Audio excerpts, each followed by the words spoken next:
નમસ્કાર મિત્રો, આજ રોજ મુખ્યમંત્રીના અધ્યક્ષસ્થાને રાજ્ય મંત્રીમંડળની બેઠક યોજવામાં આવેલી.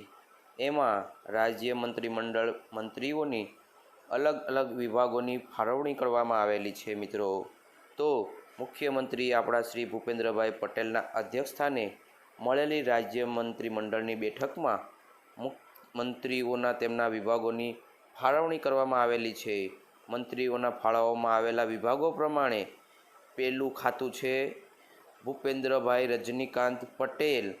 એમનો હોદ્દો છે મુખ્યમંત્રી અને તેમને ફાળવવામાં આવેલ ખાતાઓ તો કયા કયા ખાતાઓ છે તો કે સામાન્ય વહીવટી સુધારણા, તાલીમ અને આયોજન, બિન નિવાસી ગુજરાતી પ્રભાગ, મહેસૂલ અને આપત્તિ વ્યવસ્થા, માર્ગ અને મકાન, પાટનગર યોજના, નર્મદા અને કલ્પચર વિભાગ, ખાણ અને ખનિજ વિભાગો, બંદરો, માહિતી અને પ્રસાર, તમામ રાજનીતિ વિષયક બાબતો અને અન્ય મંત્રીઓને ન ફાળવેલ તમામ ખાતાઓ આપણા મુખ્યમંત્રી શ્રી ભૂપેન્દ્રભાઈ પટેલને સોંપવામાં આવેલા છે.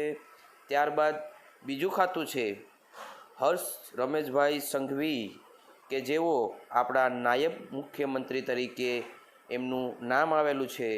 એમને ગૃહ અને પોલીસ હાઉસિંગ વિભાગ, જેલ, નાગરિક સંરક્ષણ, ગૃહ રક્ષણ દળ અને ગ્રામ રક્ષણ દળ, સરહદી સુરક્ષા, નશાબંધી અને આબકારી, વાહન વ્યવહાર, કાયદો અને ન્યાયતંત્ર, રમતગમત, યુવક સેવા અને સાંસ્કૃતિક પ્રવૃત્તિઓ, સ્વૈચ્છિક સંસ્થાઓનું સંકલન, ઉદ્યોગ, લઘુ ઉદ્યોગ, સૂક્ષ્મ અને મધ્યમ ઉદ્યોગો, મીઠાના ઉદ્યોગો, સાપકામ અને લેખન સામગ્રી, પ્રવાસન અને યાત્રાધામ, નાગરિક ઉડ્ડયન, આ તમામ ખાતાઓ આપણા હર્ષ સંઘવી સાહેબ નાયબ મુખ્યમંત્રીને ફાળવવામાં આવેલા છે.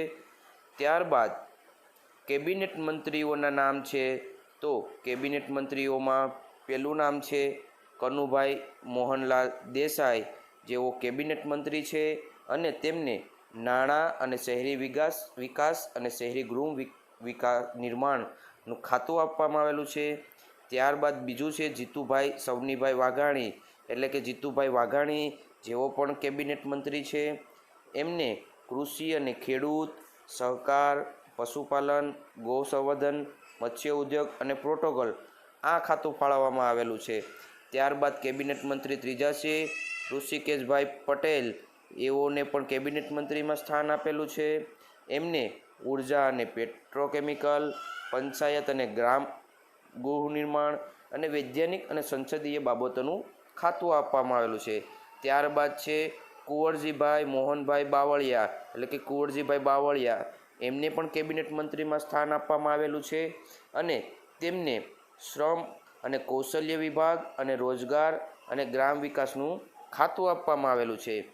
ત્યારબાદ છે સાતમા કે જેમને પણ આપણા કેબિનેટ મંત્રીમાં સ્થાન આપવામાં આવેલું છે તે છે નરેશભાઈ મગનભાઈ પટેલ, કે તેમને પણ રાજ્યકક્ષાના મંત્રી આપેલા છે અને તેમને પણ આદિજાતિ વિકાસ, કુટીર, ખાદી અને ગ્રામ ઉદ્યોગનું ખાતું આપેલું છે. ત્યારે નવા મંત્રી તરીકે અર્જુનભાઈ દેવાભાઈ મોઢવાણિયા, કે તેમને પણ વન અને પર્યાવરણ, ક્લાઇમેટ ચેન્જ, વિજ્ઞાન અને પ્રૌદ્યોગિકનું ખાતું આપવામાં આવેલું છે. ત્યારબાદ બીજા નવા ઉમેદવાર રાજ્યમંત્રી છે તેમાં પદ્યુમનભાઈ ગુણાભાઈ વાંઝા, એટલે કે ડૉક્ટર પદ્યુમન વાંઝાને પણ એક રાજ્યકક્ષાનું ખાતું આપવામાં આવેલું છે. એમાં સામાજિક ન્યાય અને અધિકારિતા, પ્રાથમિક, માધ્યમિક અને પ્રૌઢ શિક્ષણ, ઉચ્ચ અને તાંત્રિક વિભાગનું ખાતું સોંપવામાં આવેલું છે. ત્યારબાદ રમણભાઈ ભીખાભાઈ સોલંકી, એમને પણ રાજ્યકક્ષાના મંત્રી તરીકે રાખવામાં આવેલા છે અને તેમને અન્ન અને નાગરિક પુરવઠા અને ગ્રાહક સુરક્ષાની લગતી બાબતોનું ખાતું આપેલું છે. ત્યારબાદ છે રાજ્ય કક્ષાના મંત્રીશ્રીઓ, એમાં છે ઈશ્વરભાઈ ઠાકોરભાઈ પટેલ, એમને રાજ્ય કક્ષાના મંત્રી આપેલા છે અને એમને જળ સંપત્તિ, પાણી પુરવઠાનો સ્વતંત્ર હવાલો આપવામાં આવેલો છે.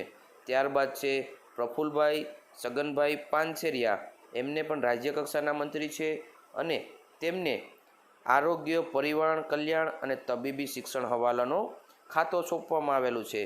ત્યારબાદ છે 13માં ડૉક્ટર શ્રીમતી મનીષાબેન રાવજીભાઈ વકીલ, જેમને પણ રાજ્યકક્ષાના મંત્રી તરીકે સ્થાન આપેલું છે અને તેમને મહિલા અને બાળ કલ્યાણ વિભાગનો સ્વતંત્ર હવાલો આપેલો છે, તેમજ સામાજિક ન્યાય અને અધિકારિકતાનો બીજો વધારાનો ચાર્જ હવાલો આપવામાં આવેલો છે। મિત્રો, નવા હોય તો વિડીયોને લાઇક કરજો અને કમેન્ટ બોક્સમાં જણાવજો વિડીયો તમને કેવો લાગ્યો છે। આપણે આગળ ચાલુ કરીએ તો પરસોત્તમભાઈ ઓઘવજીભાઈ સોલંકી, એમને પણ રાજ્યકક્ષાના મંત્રી આપ્યા છે અને મત્સ્ય ઉદ્યોગનું ખાતું ફાળવવામાં આવેલું છે। ત્યારબાદ આપણા 15માં છે કાંતિલાલ શિવલાલ અમૃતિયા, એને પણ રાજ્યકક્ષાના મંત્રી તરીકેનું સ્થાન મળેલું છે અને તેમને શ્રમ, કૌશલ્ય વિકાસ અને રોજગારનું ખાતું ફાળવવામાં આવેલું છે।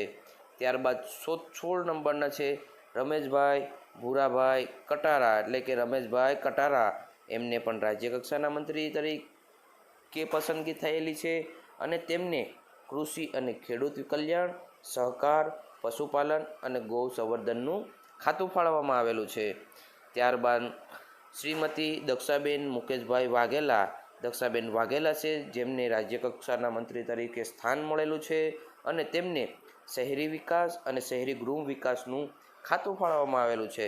ત્યારબાદ છે કૌશિકભાઈ કાંતિભાઈ વેકરિયા, જેમનું પણ રાજ્યકક્ષા મંત્રીમાં સ્થાન છે અને તેમને કાયદો અને ન્યાયતંત્ર, ઉર્જા અને પેટ્રોકેમિકલ અને વૈજ્ઞાનિક સંસદીય બાબતનું ખાતું મળેલું છે।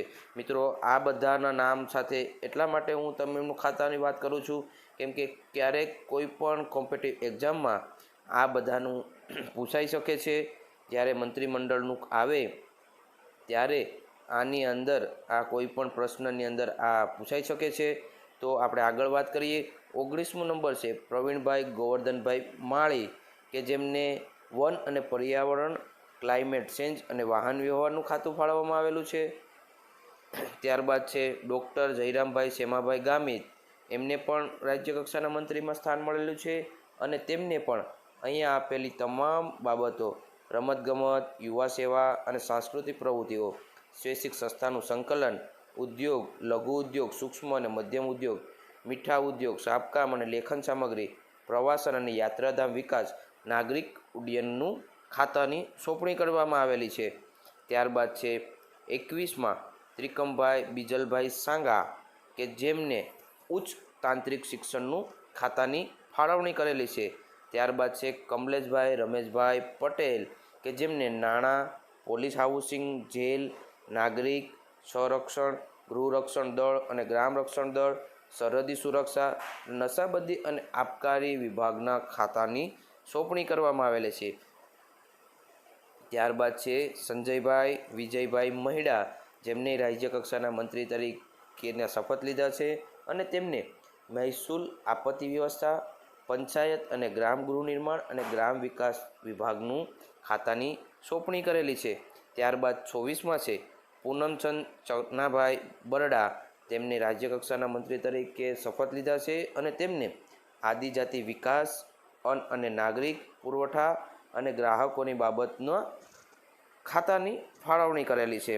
ત્યારબાદ 25મું છે સ્વરૂપ સરદારજી ઠાકોર, કે જેમને રાજ્યકક્ષાના મંત્રી તરીકેનું સ્થાન મળેલું છે અને તેમને ખાદી, કુટીર અને ગ્રામ ઉદ્યોગનું ખાતાની ફાળવણી કરેલી છે। અને 26માં છે આપણા શ્રીમતી રીવાબેન રવિન્દ્ર જાડેજા, એટલે કે રીવાબેન જાડેજા, એમને પ્રાથમિક, માધ્યમિક અને પ્રૌઢ શિક્ષણ વિભાગનું ખાતાની ફાળવણી કરેલી છે। આ તમામ મિત્રો કોમ્પિટિટિવ એક્ઝામમાં પૂછાઈ શકે છે, એટલે આપણે વિડીયો બનાવીને તમારા સુધી પહોંચાડેલો છે। મિત્રો, આની અંદર આપણા મુખ્યમંત્રી અને નાયબ મુખ્યમંત્રીના ખાતામાં જે ફાળવણી કરેલી છે અથવા તો જે મંત્રીઓને ફાળવણી નથી કરેલી એ તમામ ફાળવેલ વિષયો આપણા મુખ્યમંત્રી અને નાયબ મુખ્યમંત્રી જોઈ છે। મિત્રો, આ પ્રશ્ન બહુ ઇમ્પોર્ટન્ટ છે અને તમને પણ ક્યારેક પૂછી શકે છે। તમારા બીજા મિત્રોને પણ શેર કરો। ત્યાં સુધી આપણે મળીશું નવા વિડીયોમાં। આભાર। જય હિન્દ, જય ભારત। આભાર। વિડીયોને લાઈક અને કમેન્ટ બોક્સમાં કમેન્ટ જરૂર કરજો અને આપજો માહિતી કે તમને વિડીયો કેવો લાગ્યો। આભાર।